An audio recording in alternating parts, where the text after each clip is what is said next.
Hello and welcome. I'm Robbie. And I'm Jay. And you're joining us on episode 4 of Generations Apart, the podcast where we chat about gaming and technology across the generations, sharing our perspectives on the past and our excitement for the future. On today's episode, we're discussing tech gimmicks. This will likely become a frequent topic for the podcast. There's lots of different gimmicks out there, but today in particular, we're going to be focusing on touchscreen laptops and foldable devices.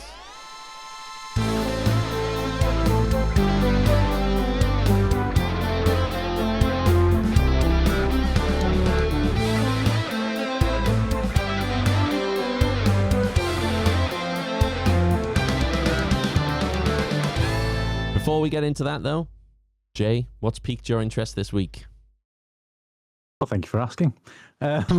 So for me this week, again, I'm stuck in this VR space at the moment with the PSVR 2 launch just around the corner, and I fell upon some new content. It's not related to PSVR specifically. It is, but VR more generally. And there's a video that you're welcome to put on screen for those who are watching the video version, but for those who are watching the podcast, I will keep this as well described as possible. So what I wanted to share was a new VR headset that a company called Big Screen VR are releasing. This is a prototype that's in the video that's being shared on screen at the moment. And they, if you're not familiar with them, Robbie, Big Screen VR is a fairly popular app on the VR headsets, which effectively allows you to join friends in a big screen experience, as the name suggests. So it's that kind of gather around a big screen in a sort of fictional, fancy living quarters with, fireplace and a view of the mountains, or gather in a theatre, gather in a cinema. But it's all about the big screen experience. So they have decided to pivot from software to hardware, and this prototype that they are showcasing at the moment is their idea or their take on a VR headset. And as you can see from the pictures, and for those who aren't listening, it's very, very small, probably not much bigger than your sort of pair of swimming goggles or scuba goggles. I'm not quite sure. They're somewhere in the middle. I was going to say, it looks a bit like ski goggles, like maybe even smaller than that. Very, very small. It comes with a simple elastic strap that goes around the back of the head. There's no need for the over-the-top ones or these halo mounts. But what makes it really interesting to me is the level of customization and how bespoke this headset is. So what you can't tell from the video is that this headset is literally customized to you as the buyer, and it's not meant for sharing. So if you're looking for a VR headset that you can share with family and friends, this is not for you. This is a personal VR headset. Well, what makes it personal, you might be asking? So it's two things. First of all, they require for purchase a 3D scan of your face. Wow. And they will create you a custom-made foam rubber, it's like washable rubber foam visor that magnetizes onto the headset so that it truly sort of fits right around your eyes as snugly as possible. So a lot of the modern headsets have what they class as like a gasket. Yeah. When you put it on, it kind of attempts to block out the light and sort of fits against your face. Well, this is specifically crafted for your face. Wow. So that it fits you and only you. The other thing that they do, in order to reduce the amount of bulk in the headsets, there's no adjustability for the eye spacing. Yeah. So this is customized to you based on measurements you provide at the point of purchase, and it's fixed. So they say it's a bit like, you wouldn't swap your glasses or borrow your friend's glasses. Yeah. You shouldn't swap your VR headset. This is yours, your pair of VR visors, or whatever you want to class them as. Interesting. And the other thing that they mention as well is that with the I think it's IPD, is that right? IPD? Does that sound right in terms of the eyes? Yeah, we'll call it distance, IPD, something like that. Yeah. But effectively, what they said is that you would try a headset on with adjustable. You might try and adjust it. You might try and tweak it. But it'll never quite be right. But you'll tell yourself it's fine, and you'll adjust to it. And they said it's a bit like wearing someone else's glasses that are just slightly off. Yeah. If you do that for a long period, it's actually damaging to your eyes. So what they're saying is that by having a bespoke pair of VR goggles specifically designed at your IPD settings, it's got magnetized lenses that you can put in to deal with your prescription. So you can have your prescription customized for you, and you can upgrade the lenses and update them as your eyes deteriorate over time. Yeah. And then the customized foam makes this a very personal device to you. Super lightweight, no batteries. It's mains only, so your have to be wired to your PC. This is not for kind of wireless play.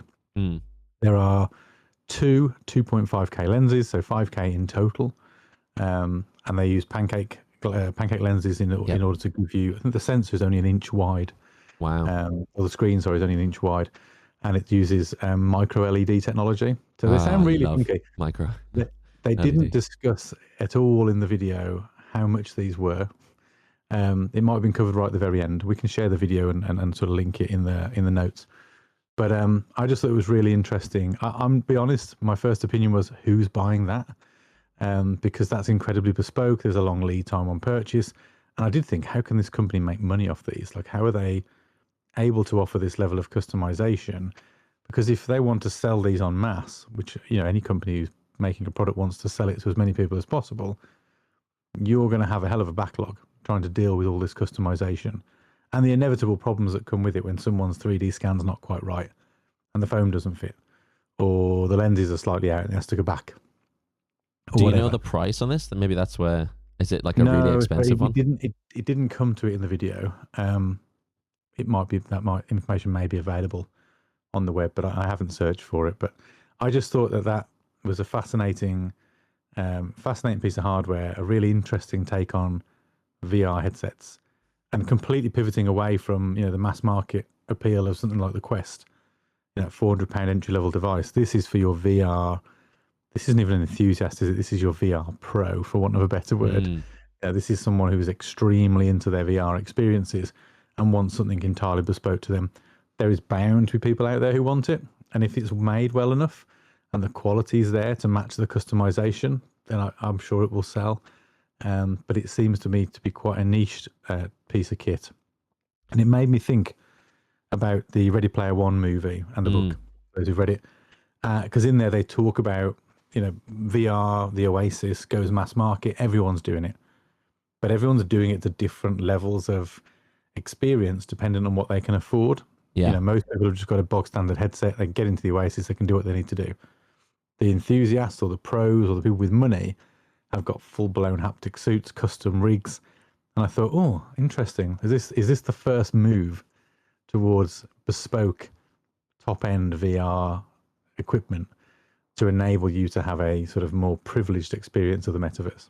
Yeah, there you go. Really interesting. I actually think this is more attractive than perhaps the traditional headsets, just because it is customizable.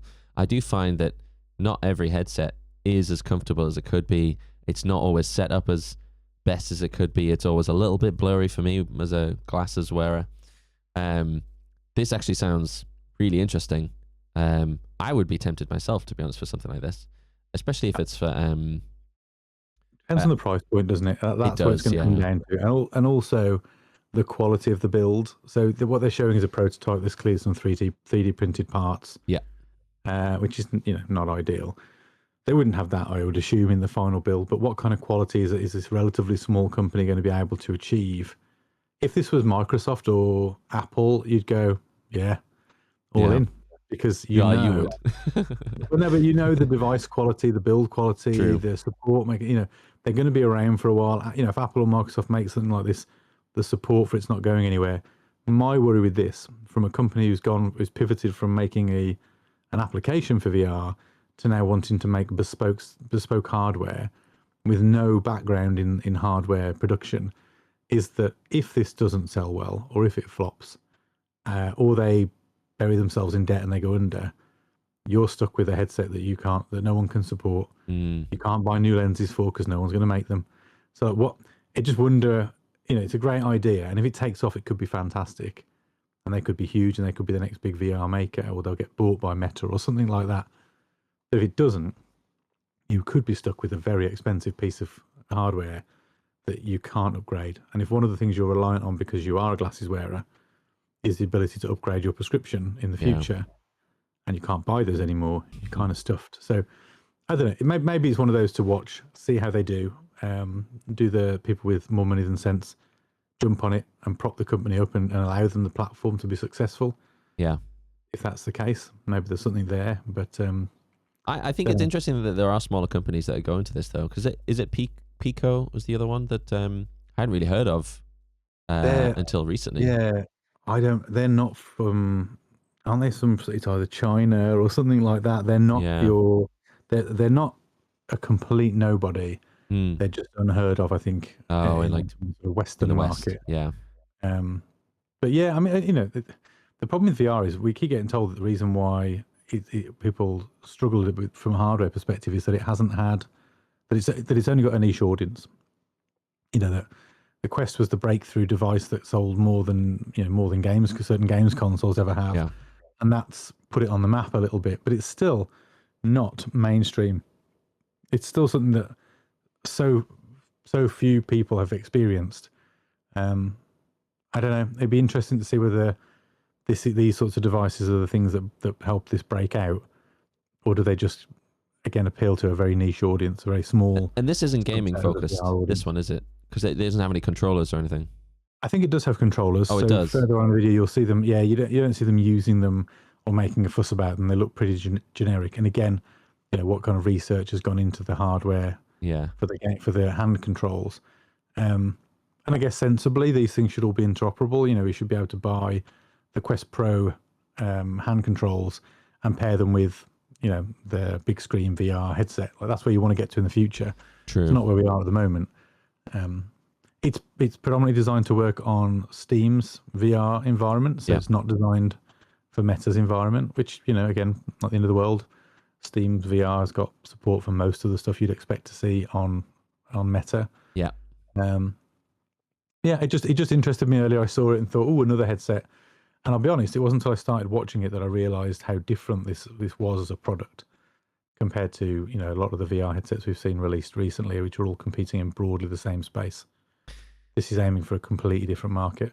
It's an interesting angle. Definitely one to watch. And I like the idea of this kind of pushing the other more generic manufacturers to maybe a bit more customizable as well, if this is something they're competing with.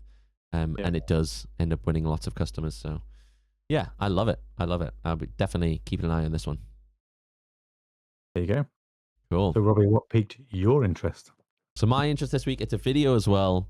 I'm not going to spend too much time on it, just because I know that those who are not watching it on YouTube won't be able to see this. But what piqued my interest this week is Boston Dynamics again have brought out an amazing video displaying their robot technology. Boston Dynamics is a company in the US who make highly well-engineered robots. They've got a lot of technology in there, a lot of computing power, a lot of AI for stabilization and balance. And there's a video on at the moment that is displaying a man-sized robot that is bringing up a toolkit to a man on a scaffolding, and he's running up this scaffolding and jumping up ledges and throwing this toolkit for this construction worker that's at the top who's forgot his tools at the bottom. And Boston Dynamics always kind of freaks me out a lot because they look so human-like in their movements and the way that they kind of land and jump around and even do human things. Like in this video, they just did a fist bump because he nailed the landing of this somersault that he did. It's just Boston Dynamics always. It's always an amazing video to watch. Highly recommend. I'll include the link in the show notes so anyone can watch it afterwards. But also just subscribe to Boston Dynamics because their videos are always worth watching. These robots being programmed to do these coordinated things. I think actually over Christmas they had a Nutcracker ballet kind of thing that they did with a couple of them dancing in tandem. But always a fascinating watch. Boston Dynamics, I highly recommend. So I saw this video a couple of weeks back when it first released, and I thought at the beginning I was like, "That's fake." I was convinced it was fake, and I'll tell you why. Because there's a company or a channel on YouTube called Corridor Crew. They're a special effects group. Yeah, and they did a Boston Dynamics style video where they show people interacting with a robot. And what they were doing was effectively trying to knock this robot over. So hitting it with sticks. I've seen that. And then the robot turns on them at the end and guns one of them down, I think, or beats one of them to death. Yeah. And obviously that was fake. And it wasn't a real robot. It was all done with, sort of green screens and motion capture suits. And I watched this And my first thought was, that's faked again. This is another one of those fake videos. And the reason why I thought it was fake was twofold. One, the robot throwing the tool bag. I was like, nah, why would you? There's no way. That is impressive. And then the back or the front flip that it does at the end, I thought was incredible. Like it does this kind of somersault flip that just doesn't look real. And it was funny because one of the guys who made that video for Corridor Crew then was tweeting going, "Oh my God, there's so many people now doubting this Boston Dynamics video because of us." He said, to my knowledge, this is absolutely real. And then people have done something with this video and done some special effects to make this robot actually bludgeon the guy at the top of the scaffold. And I haven't seen that. Oh, that's yeah, they've taken it and they've messed around with it. But yeah, the video that you showed, and definitely worth checking out if you're listening on audio only, is it's incredible, absolutely incredible. It's scary, isn't it? It is. So you human couple that with some of our recent conversations around things like ChatGPT, and imagine the future of the kind of the thinking side of technology and then the movement side of technology. You put these things together, and we're not a million miles from the age of Ultron. It's coming. But yeah, great pick. I tried showing my wife these videos, and she just won't watch them. She gets too freaked out by the idea of robots taking over. So I'm glad I can share this. You'll have one in your home at some point. It'll do your like iRobot washing, and it'll be sorting your house. Well, again, it's funny, isn't it? How many of these movies from sort of 10, 20, maybe more. I don't know how old iRobot is at this point. I've lost all track of time. But the last 20 years, and before that, to be honest, where there's all these films about technology which were creeping ever closer to being able to achieve. There's still a few things that are wildly off, things like teleportation and stuff like that. Feels like that's incredibly far away at the moment. And although I know that there are firms out there that are trying, really? But the robotic side of things, it's getting creepy, isn't it? Terminator 2, Judgment Day, that Looking robot, like it. Freaky. Yeah, it could be. That was an exoskeleton with red eyes.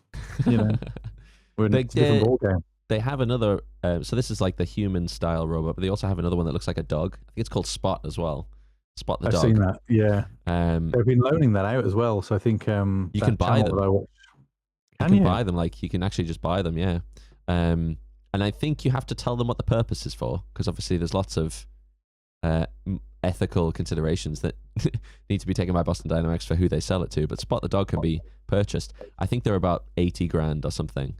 They're very expensive, but get one each. We do a tech review on it. Yeah, you've got to have some cash. But yeah, fascinating. Yeah, I've seen though that I think they've started to. I think I saw a news story about how some police officers in the US have started to attach weapons to it, or something like that. There's some mental stuff with that. We'll not delve into that one. Sounds about right for the US police force, doesn't it? Yeah. It's the same with. Let's not get into that in case we've got any US listeners. I know, yeah, true. Right. Well, that was what piqued our interest this week. Moving on. So, what we're going to be chatting about today are the gimmicks, and two gimmicks in particular, which is touchscreen laptops and foldable screens as well. Now, I thought we'd start with touchscreen laptops, but firstly, what we mean by gimmicks, because I think it's a bit of a loaded term. Really, I think what we're going to be chatting about is whether it is actually a gimmick or whether it has some utility, some kind of use case that's going to be, it will be the future, or whether it's a bit of a flash in the pan kind of, it's cool at the time. I have to say, either way, I get really excited by this stuff. I think even if it's a gimmick and it doesn't catch on, I love seeing it, and I'll absolutely be an early adopter for a lot of it. So to that effect, actually, as we're talking about, we'll move on to touchscreen laptops. And the reason I wanted to bring on touchscreen laptops as a bit of a gimmick is it's been in the news recently, and it's prompted a bit more debate. And that's just because MacBooks apparently this year proposed to have touchscreens coming into the MacBook line, and it's prompted lots of debate online about what the utility is for touchscreen laptops, as there's only really, I think, a small portion of people who actually use it without it being a kind of convertible or tablet / laptop form factor, which I think does make more sense. But I wanted to share something, which is my first experience with kind of laptop tablet.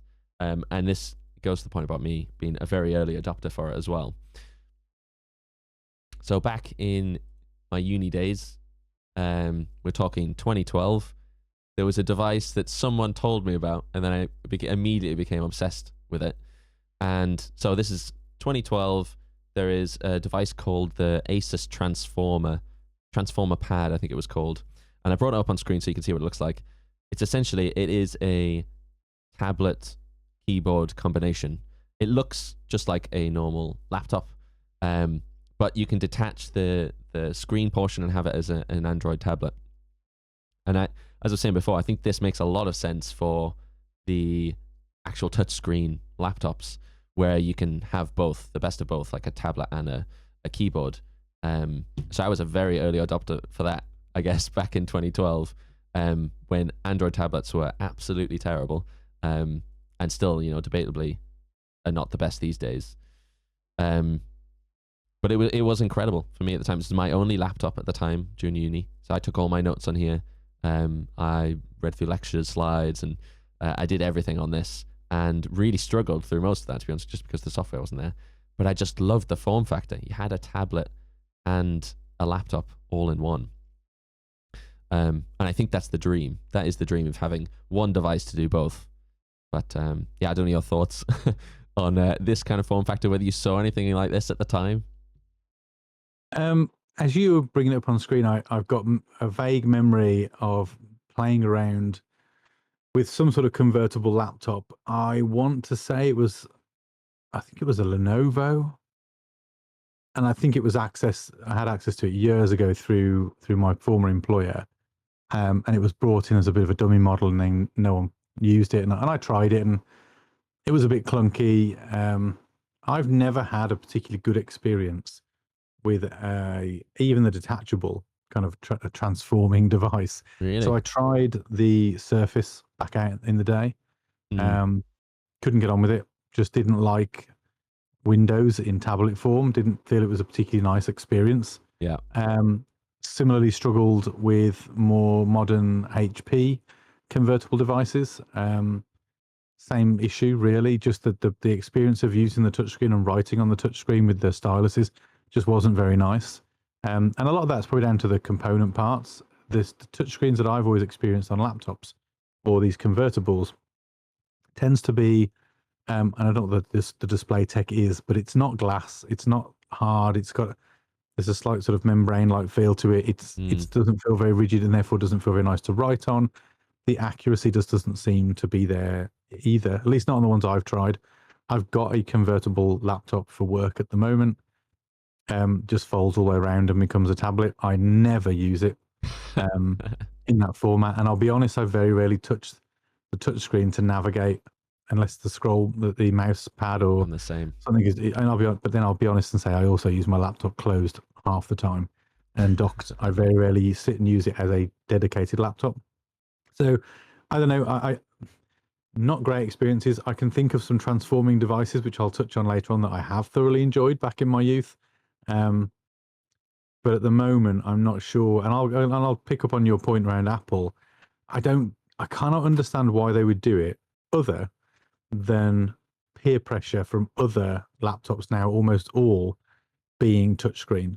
Because surely all that's going to do is further divide. Well, it'll take away from the iPad, I would have thought, or at least the Pro devices. And I'm sat in front of my iPad Pro now. Love the device, hugely powerful, but completely wasted. The OS does not take advantage of it.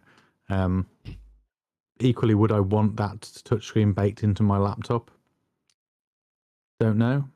I think the Mac operating system is probably better set up to play nicely in a touchscreen format. Yeah, I was going to say, because you have both the iPad Pro and a MacBook, and to be honest, a lot of people have been criticizing this because it does muddy the waters again between the two of them. And there's always the debate of the iPad Pro is so powerful now, but it doesn't really have desktop level apps on there. And so people are asking for Mac OS on the iPad, which again is a whole separate debate. But I think this just muddies the water even more. I mean, we know that Apple are good at touchscreens because they have the and obviously they've got smartphones, they've been doing touchscreens for years. But yeah, It's just whether it's going to be any good, because it does muddy the waters between what do you use a MacBook compared to what you use an iPad for.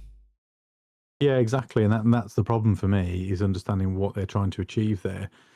Having said that, Stage Manager, which they brought to iPad OS 16, whatever we're on now, and the latest version of the Mac operating system, means that when the two of them are connected to to an external display, it's hard to differentiate on the external display what you're looking at. They look very similar. Obviously, on the device itself, you can still tell the difference because you know what you're looking at. But if you look solely at the external display, they look remarkably similar. Yeah. So that they're definitely bringing the two together. And then if you look at things like Launchpad on the MacBook, that is primed for a touchscreen. Yeah. The way it looks like an app drawer, doesn't it? Yeah, it's absolutely primed for it. So I could believe they're going down that route. But a lot of people are saying it is that pressure from the market, just because a lot of the other laptops out there are. Else. Yeah. There was a rumor, this is years ago, it never came off, but it was brilliant, which was the idea that Apple were trying to do away with a physical keyboard, and what they were going to do instead was effectively have a two-screen device, both of which would be touchscreen. So imagine two iPads that fold together. Yeah. And on the bottom screen, you had the choice to either have an additional display or a keyboard, which at the time, this is going back quite a few years now, sounded really cool, but highly unlikely and probably very expensive. Funny you say that. Someone has just released a laptop exactly like that. I know. I put the link in the. Oh, did you? In the show notes, I did. Well, no. I think the form factor you're specifically referencing, because I've loaded that one up as well.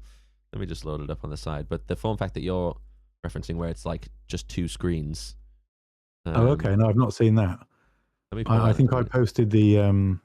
We'll talk about this later on. The Zenbook OLED from ASUS, which has got one single screen that folds in half. Yeah, and then you can attach a keyboard over the top with, but that's slightly different again. So we'll if you've touch got on that when we get to foldables. But let me find the name of this one. How many times are we going to say the word touch, do you think, in this episode as well? Yeah, too many, I think. It's Lenovo brought out this device. What's it called? Dual screen Lenovo laptop. Let me try and pull this up, see if you can see it.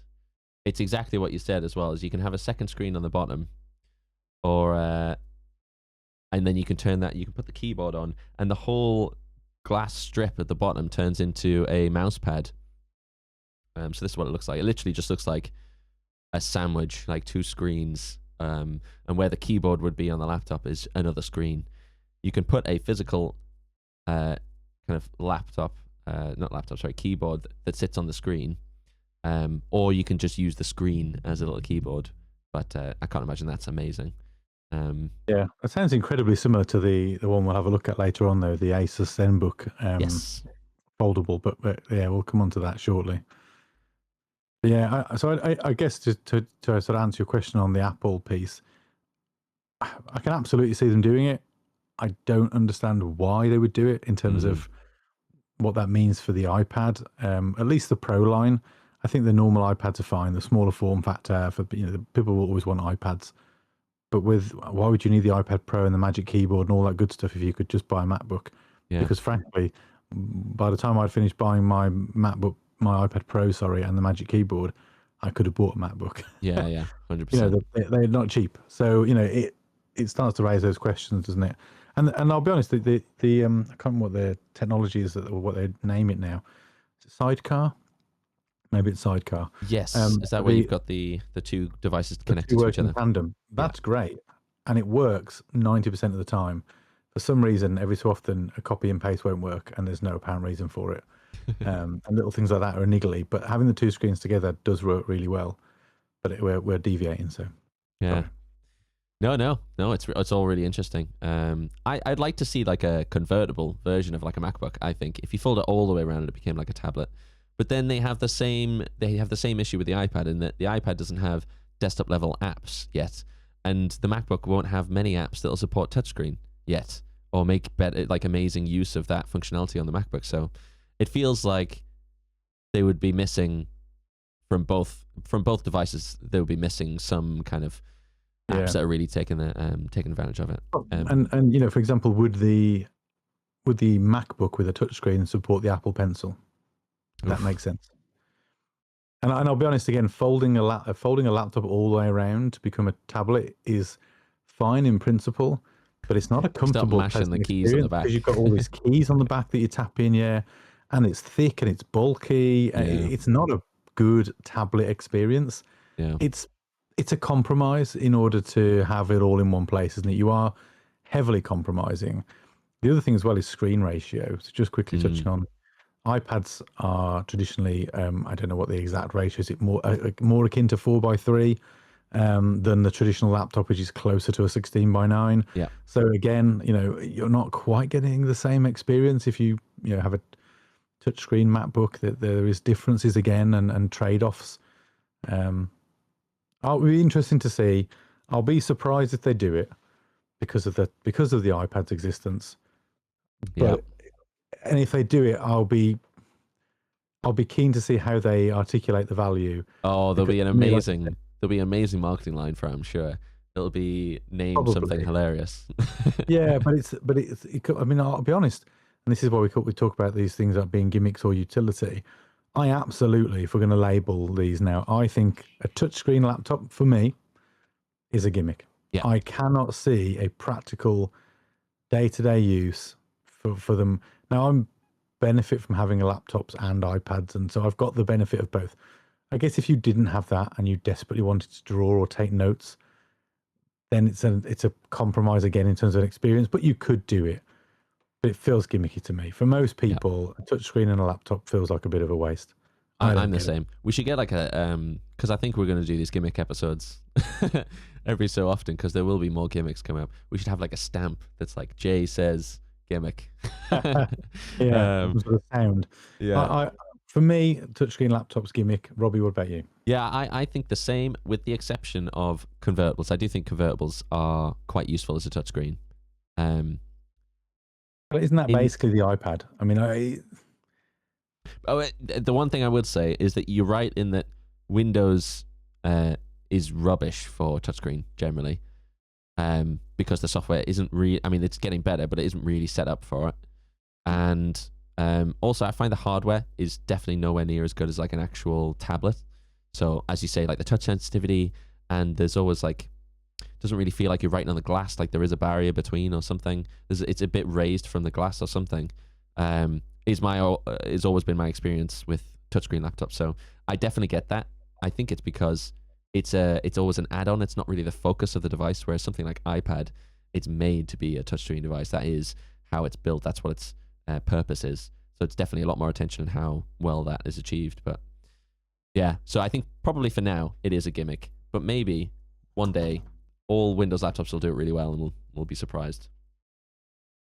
It's that age-old pairing, isn't it? It's all well and good having the hardware, but if the software doesn't complement the hardware, then they don't work. They don't work well. Yeah. And that's one of the things. I know that there are Apple naysayers, but the walled garden that is Apple means that your hardware and software are designed by the same people, and that often means that they complement each other in a better, more intuitive way. Whereas probably more impressively, Windows is able to work on a multitude of devices, which is much more complicated. Yeah. But as a result, you suffer because it's designed for none of them.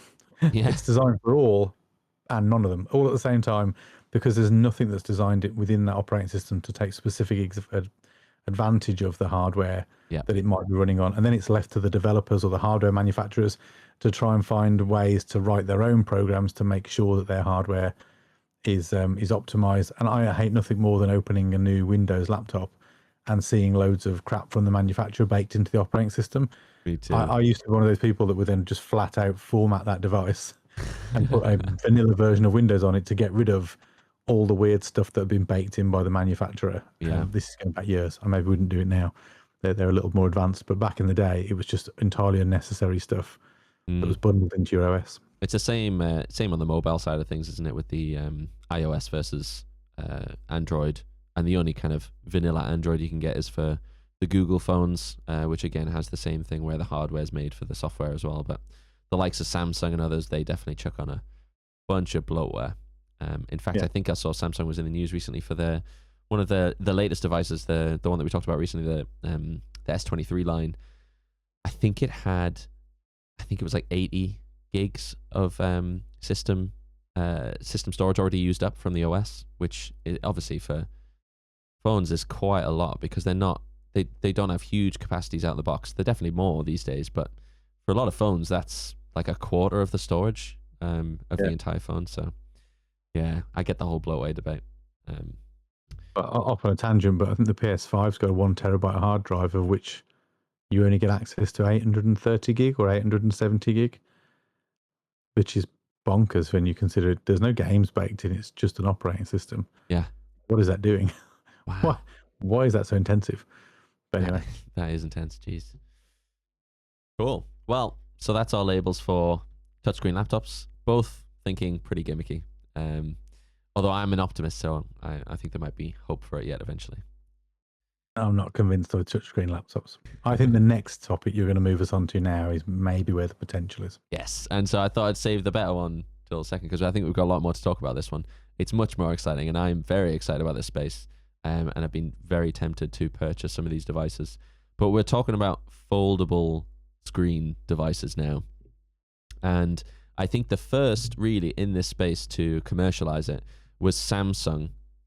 Back in the day, I can't remember how long ago it was, actually, their first foldable device, the Fold 1, I think it was called back in the day.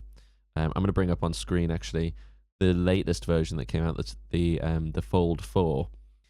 And for anyone who's seen on the screen, it looks like a tablet that's been folded in half, and it's not as big as a tablet. I'd say it's probably the size of like a Kindle, maybe, like a It looks to me, as someone who's 8 never or seen 9 it inches. before, as someone who's put two standard mobile phones side by side. Yes.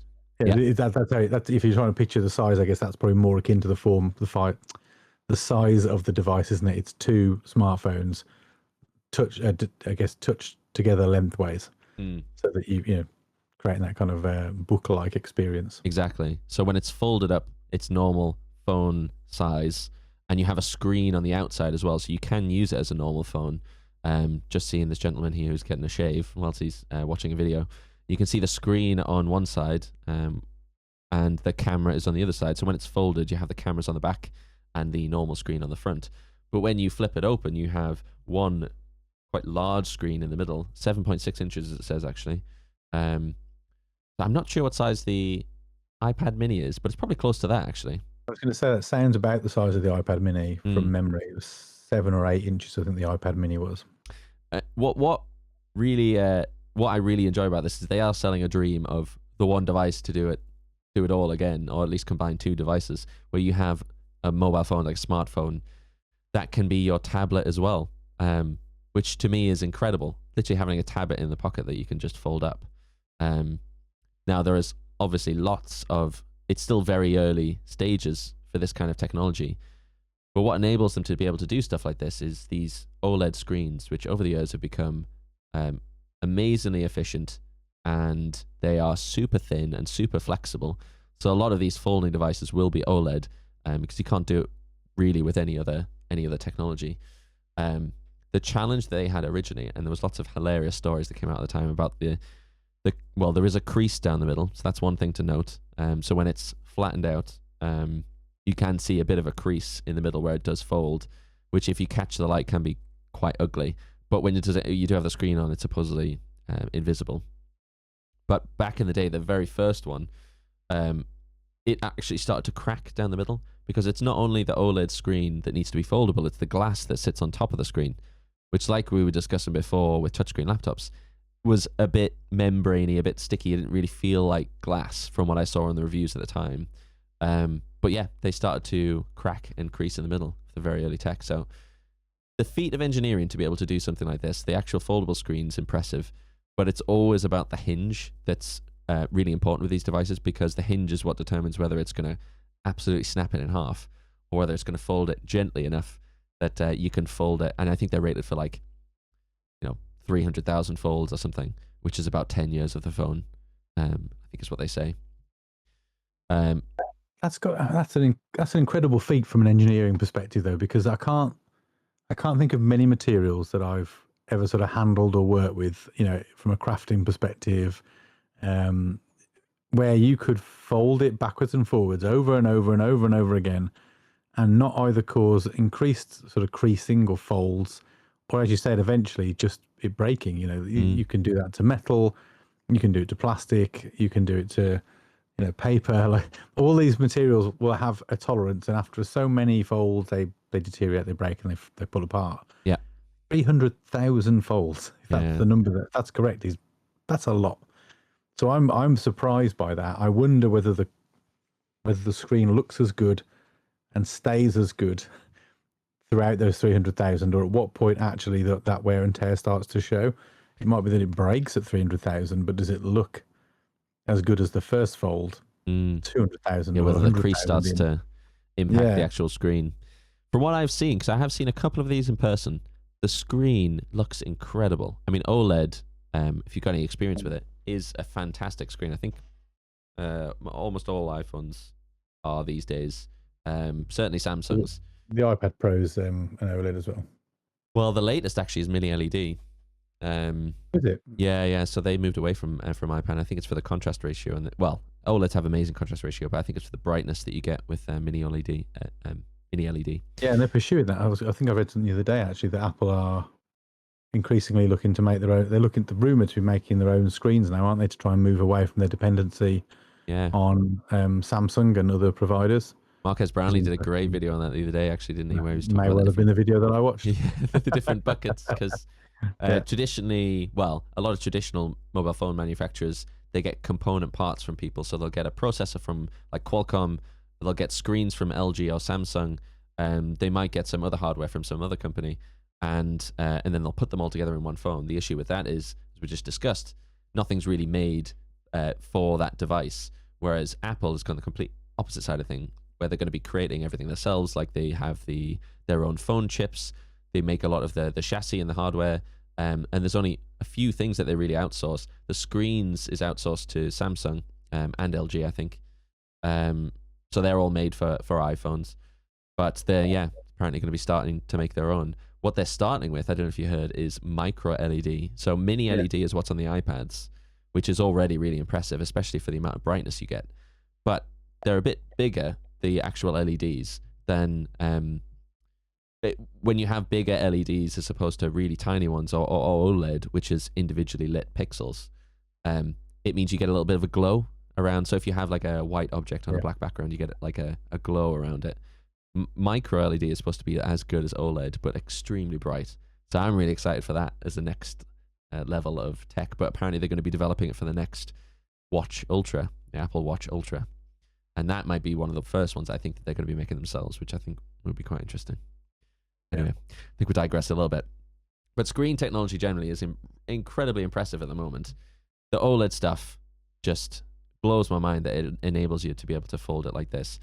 But one thing I want to point out, for anyone who doesn't know about foldable phones, is that the reason it's able to do a lot of these folds, say, I don't know if 300,000 is the actual one, but it's got a bit of a wedge here. So I brought it up on screen.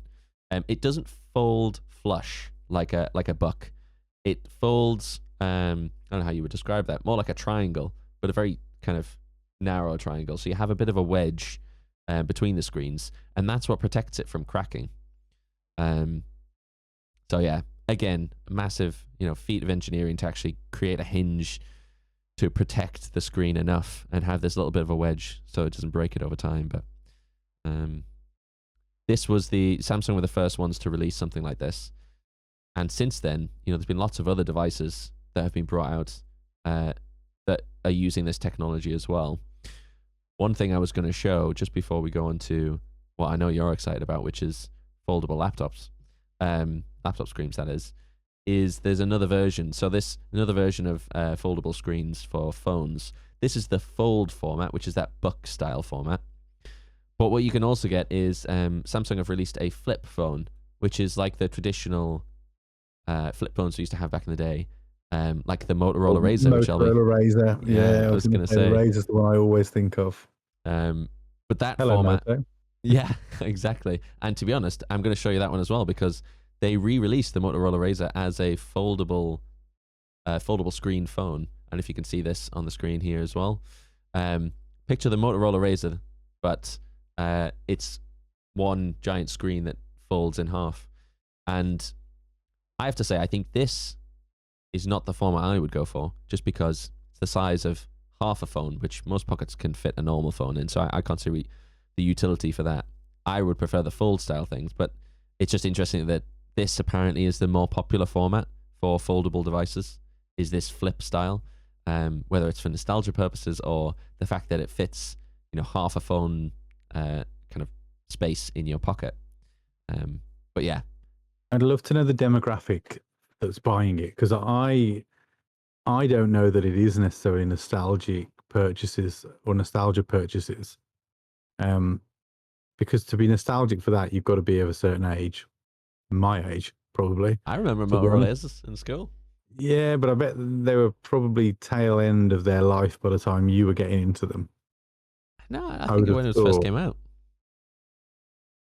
Yeah, but how old were you? You've already admitted that you're an early adopter tech buyer. So how young would you have been when you bought your first Motorola Razr? Oh, see, I always got kind of hand-me-downs, but I don't think I had one. I think I knew people who did at the time. Yeah, 2004 was when it first released.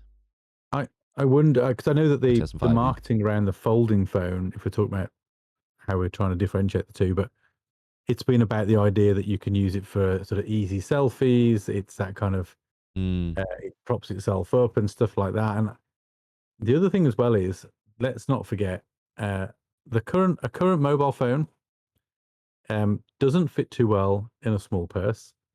True. Or tight jean pockets, if you're a smaller man. A lot of these phones, especially I know you've bought the Max, you've got the Pro Max. Yeah, I have a very large phone now. They're bloody huge. And they're too big even for me. Like I looked at them and thought, I like the idea of a massive screen and the extra real estate, but it's not practical for me from a sort of size format.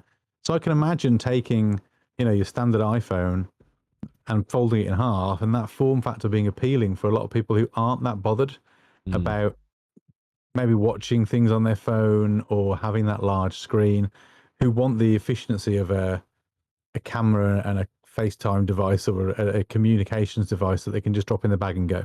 Yeah. It is the convenience of something smaller. And you've got to bear in mind, it's not that long ago that the race to the bottom was size, wasn't it? Do you remember, back in the Nokia days, the first mobile phones were really big and bulky, and then they got smaller and smaller and smaller until we reached, was it the 8210 format? And the Nokia 8210, if you Google that, was a pretty small phone. They might have got slightly smaller, they probably did. But as a mainstream tiny phone, I remember the 8210 being one of specific interest to me. I had the 8210 back in the day. I think I did, again, as a hand-me-down. Yeah. And then they started to go the other way. So once it became about getting as small as possible, it then became, we had the iPhone touchscreen kind of, well, camera phones became the thing, didn't they? That was what started to drive the size back up again.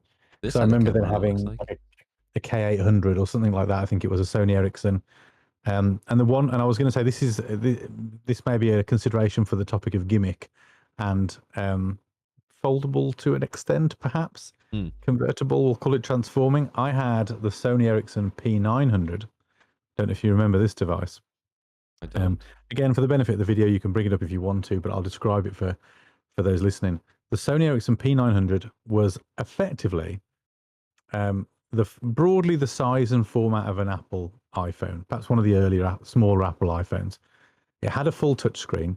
It had a stylus, so it wasn't finger touch or capacitive. It was stylus driven. And it had a foldable keyboard number pad that went over the top of the screen. So you could either have that off completely, and they gave you a spare piece that would allow you to cover the hinge, or you could have this keyboard attached and you could flip it down and then use the full screen estate. And that was a great little phone for video, for pictures. It had a decent camera in it. It had a keyboard under the flip down pad, I think, if I remember rightly. Yeah. Incredible little phone. And I remember showing that to my dad in my youth. I would have been probably in my 20s, early 20s. And I remember showing this to my dad, and normally he was quite dismissive of my tech interests and the geekiness. But I remember him just getting really carried away with his phone, and I was at my nan's at the time, and him, taking it out of my hands, taking it to my nan and going, look at this. This is the future. This is and he saw it. Like, he looked at this and he was, this is the future of mobile technology. Yeah. And I was excited by it, but I'll be honest, I wasn't thinking in those terms. And I remember that vividly. And I think that was a really interesting example of an early sort of transforming phone, if you like. Yeah. Albeit with a flip down pad. Yeah, I think I remember seeing this at the time, and it started a wave of kind of similar phones like this that would have quirky functionality where it might be like the flip down keyboard, or the stylus. I think was quite a new thing. I remember having a Nokia back in the day that had a stylus as well. Yeah, it was a really exciting time, I think, for development of phone. I absolutely loved it. I wanted all the new tech. And to bring that back around to where we were just going with our conversation, once these varying devices and formats and sizes, and we had the Nokia N-Gage, which tried to be a gaming mobile device, and all these different devices. What struck me is that we've now basically ended up with pretty much the same phone format for everyone, for everything. The only thing that's really different, barring minor tweaks in size and format, is your OS, your operating system. It's the only real thing that differentiates your phone now. Everyone's phones look broadly the same. There are identifying marks and things you can tell are different, but 99% of mobile phones look the same. And they're either slightly bigger to give you a bigger display, or slightly smaller if you want like an iPhone SE or whatever that was. So I guess there's something to be said for that folding phone. Maybe it's a bit of a gimmick, but in a way it's differentiating itself. It's new, isn't it? It's a different form factor that in a kind of saturated market. Yeah, like when the iPhone first came out, if you had an original iPhone, it was like, whoa, what's that? If you took it out in public, people were interested in it because it was new and it was unique. A lot of people get that with foldables these days. I know when I go wild over it when I see it in person. I think that you go wild for the big folding sort of phone becomes tablet. Yeah. Because you get excited about that in a way that I would, as a techie. But I wonder whether the smaller formats, there's a little daintier, maybe a little bit more portable, less about the tech, more about the style, if that makes sense. I wonder whether that they've put a lot into making this look like a really cool fashion accessory as well. All their marketing is around that. So I think that's probably a big part of their sell. Yeah, it's very much a marketing gimmick. And I don't know, the other thing as well, and this is not something you got from the device that you were talking through, which was more of a book, is that I think, if I'm right, when you close that clamshell, the whole outside of the phone is protected. Like the screen, the expensive bit, is shielded. So also for people who like to go out socially and might drop their phone or might just be a bit clumsy, having something that offers a little bit more built-in protection that doesn't require a big flappy case, or something to go around it. Maybe there's an appeal there as well. I'm clutching at straws a little bit in terms of... You're probably right. All the different reasons. Question is though, Jay, if Apple brought out both of these form factors, the Fold and the Flip, what would you go for? And I thought about this ahead of recording this. I was thinking, I was quite cynical about these devices, and I knew coming into this I was going to be quite negative about them. Apparently they're working on it. See a need. Well, but that's been the rumor for a while. I don't know if Apple brought one out, I probably would end up getting one. Although I was thinking about upgrading, when I upgrade the phone I've got now, I was thinking, would I like the Max, for example? I've looked at it before, but both times that I've gone to upgrade recently and thought about the Max, I've ended up not buying it, and I've ended up going back to the form factor that suits me. So I don't know. I think there'd have to be a bit more to it than it just folds. I don't know what would do it for me to make that worth the move, other than the fact that it was just different. The only other thing I could think about, I think that I'm on my whatever, I don't know, probably 6th iPhone now or something. I've had an iPhone ever since the very first iPhone, and I haven't deviated. I haven't been to another ecosystem. So there's a little bit of that device fatigue. You go and buy the new one, you reload your backup from iCloud, and the phone fundamentally feels like the phone you just finished with and you gave away.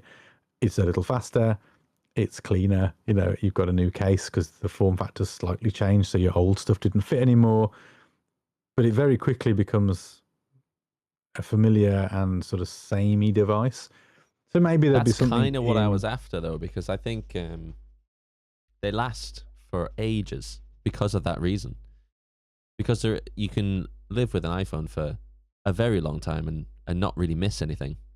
There might Yeah. be some new stuff that's brought out, but fundamentally the OS and the way it feels to use it is almost exactly the same. It might be a little bit slower, as you say. The cameras might be a little not as good, but generally speaking, that's one of the reasons why I picked iPhone, actually, moving back from Samsung, was just the Yeah. longevity. I don't think I'll need to buy a new phone now for 3-4 Yeah, years, probably. you won't need to, but it's not going to stop you as a technology enthusiast. That's the problem. So Well, no. the thing for me back in the day, like every time I had an opportunity to upgrade my mobile phone back during the Nokia wars and all the other sort of, you know, the pre-iPhone devices, the appeal for me was getting to learn and getting to handle a new piece of tech. It was that excitement about getting something new. Yeah. That wears off a lot faster with the iPhones now because it doesn't feel new and shiny for very long because you, like you said, you slip back into old habits very quickly. Now, I don't want, for me personally, to have to keep learning a new device now. I'm kind of over that. I haven't got the time just to invest and just sit there and play like I used to. I need something that I can just get back up to speed with, you know, upgrade, get the new tech in and get going again. So I don't know if Apple brought out a foldable phone, I guess it wouldn't be too hard to get on board with. It's only going to be the same OS all over again. I'd probably look at it and consider it purely and simply to change the experience because I'm at that point now where the iPhone is so familiar Yeah. that it would be novel just for a change to Yeah. have it do something slightly different. Having said that, do I need a bigger phone? No.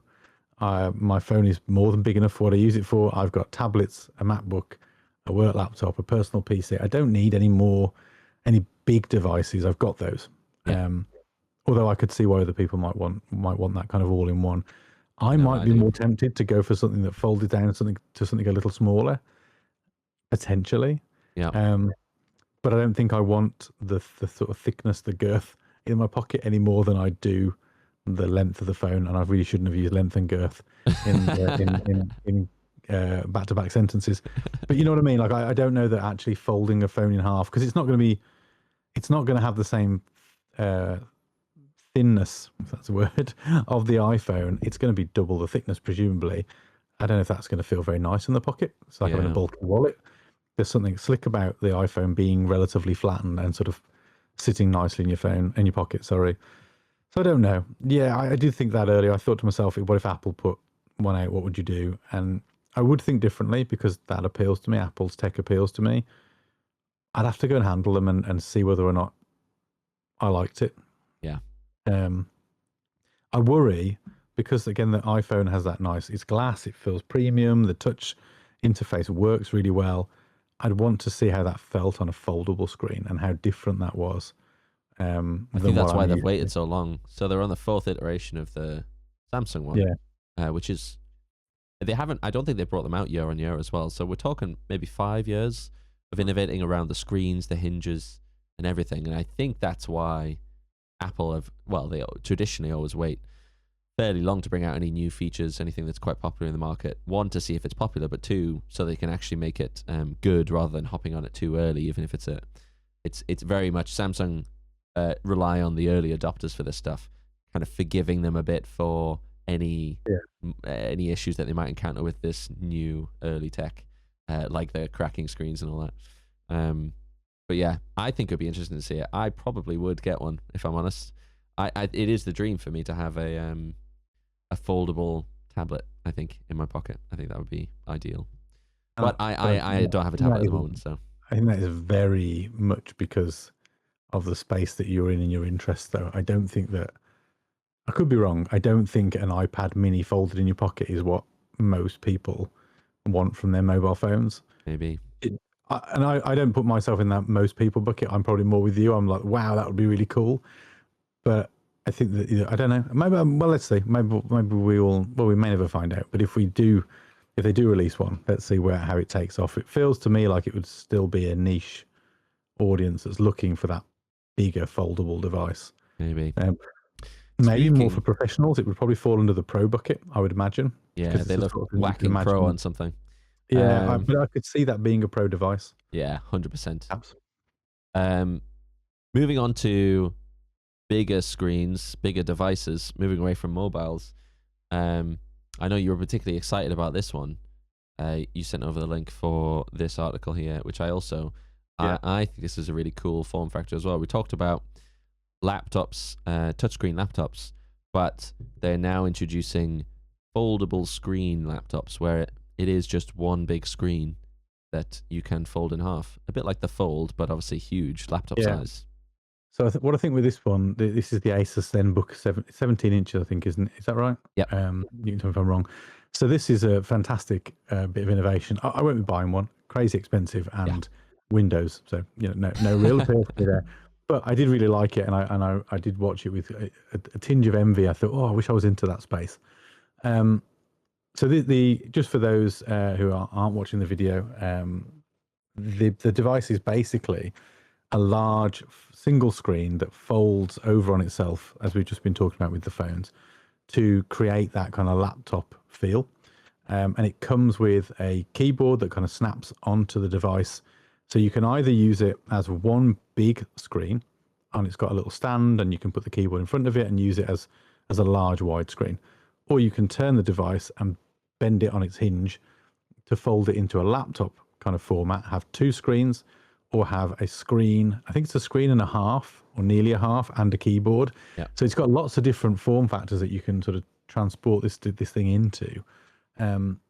It's several £1,000s from memory. I don't know if you've got the price on screen there. I'm not sure. I think it depends on what you bundle with it. The keyboard, I think it's an extra cost, or if it's baked in. I think it might come with it. The price is as high.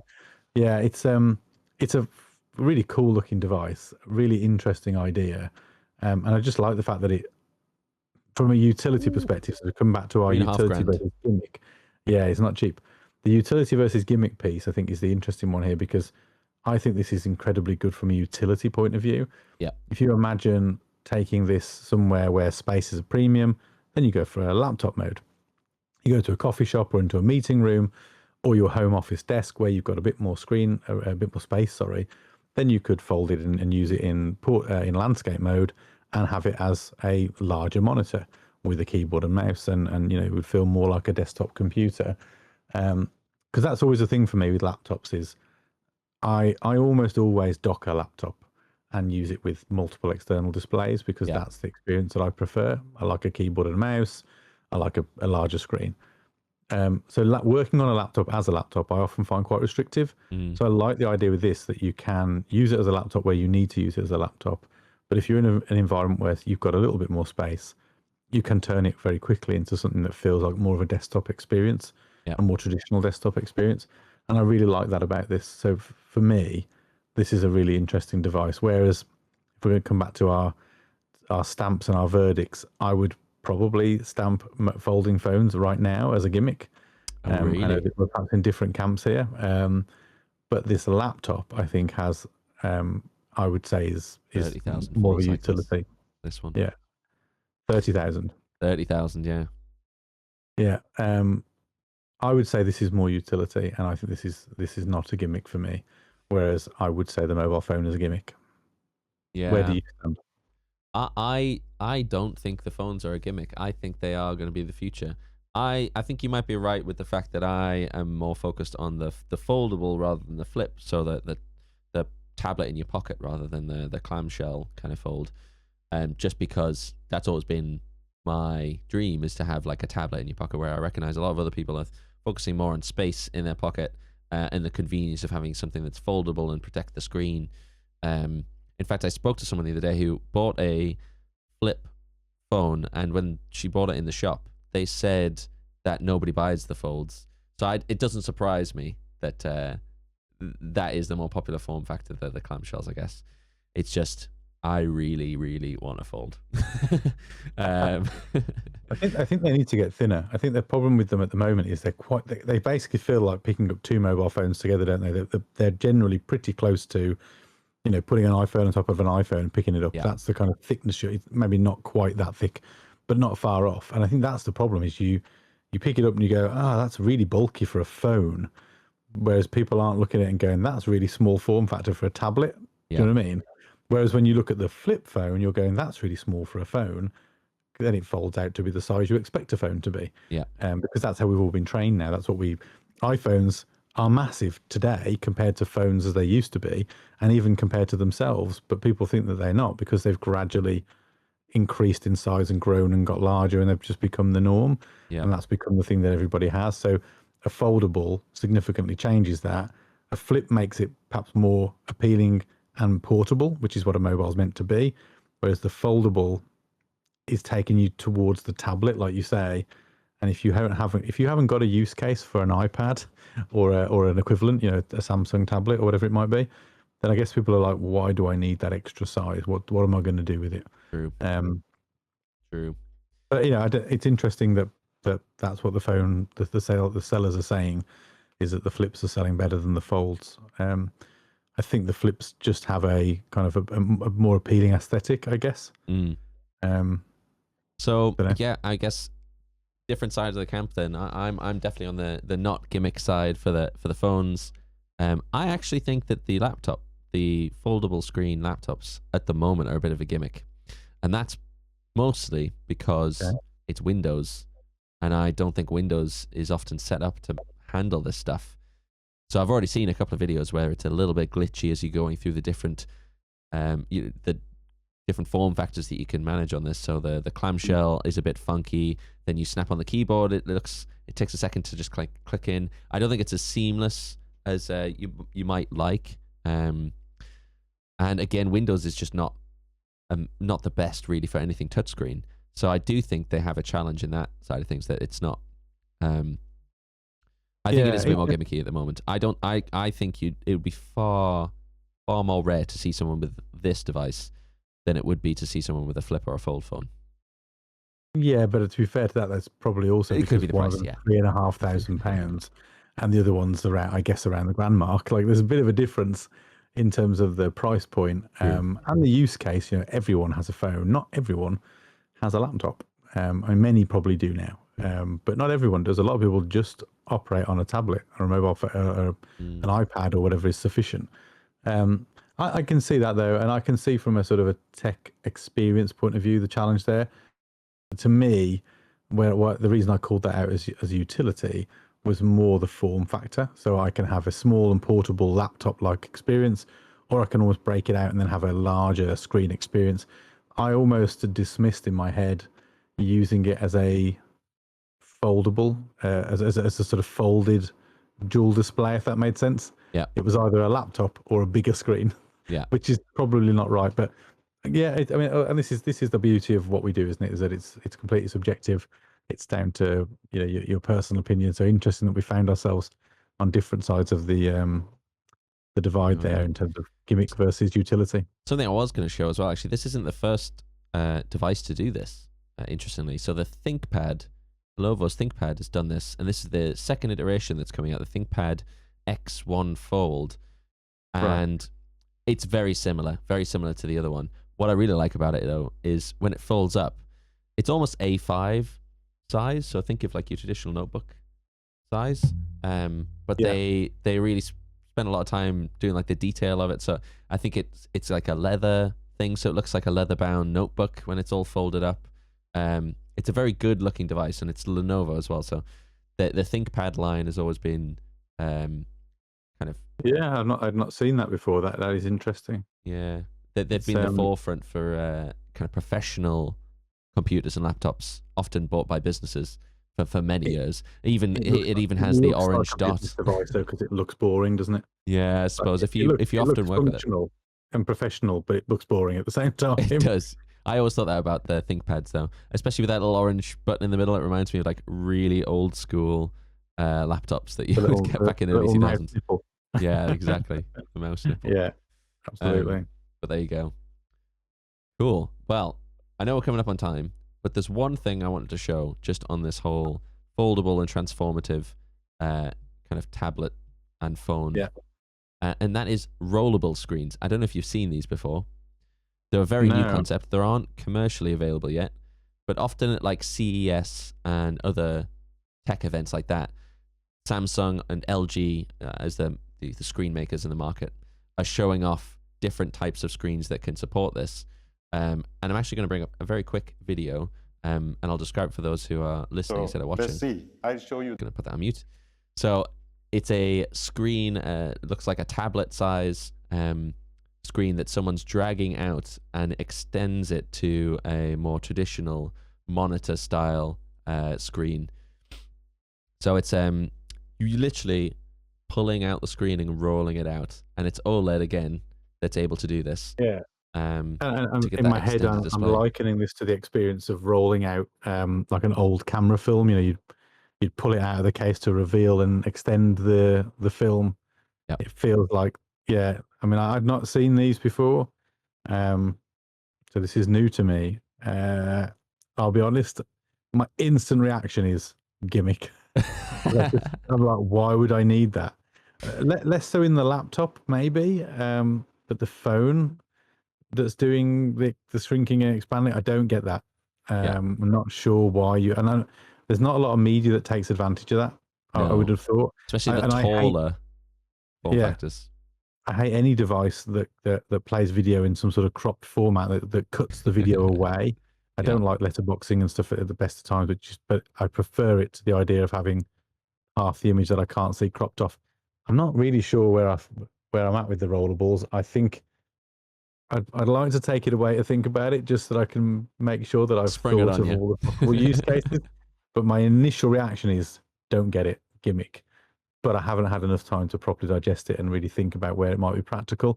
I wonder if that's one of those types of technology that maybe mainstream is a bit of a gimmick. You know, does your everyday Joe Blogs need a rollable screen? Maybe not. Are there some really intriguing industries or parts of the world that would benefit from a technology like that? Yeah, I don't know. Maybe.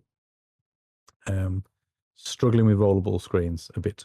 Yeah, I think it's really cool. The one thing I had seen, and I don't have an example of it, unfortunately, but it was a camera, digital camera, and it's actually quite an old demo, because I think this technology is actually really quite old, but it's only ever been used for concepts, never been released commercially. Right. I think because probably a reason for that. Yeah, durability issues, I'm sure. But it was a digital camera back when they were like really popular. And instead of having like a screen viewfinder thing, it would be a little.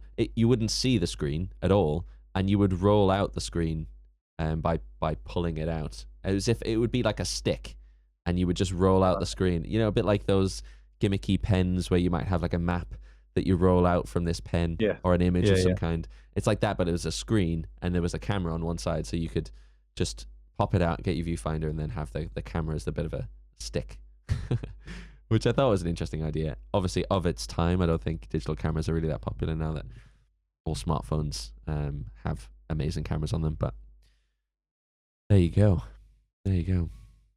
Yeah, definitely jury's out on rollable screens for me. I've got nothing more to add to that, Robbie. I'm just dumbfounded by it.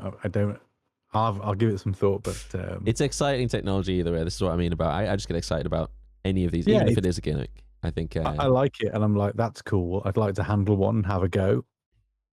Would I want it to be my everyday mobile phone? Probably not. Yeah. Although I like the idea of having something cool on a train or a plane or something, and people going, "Ooh, what's that weird phone he's got?" And that is almost a definition of a gimmick, though. Yeah, you are exactly. Yeah. So, sticking with my first answer then, as far as rollables go. Yeah, I have to say I think it's a gimmick as well. So we'll put my gimmick stamp on that one too. So where did we end up then, Robbie? Like, we universally agreed touchscreens, in our opinion, were gimmicks on laptops. Yes.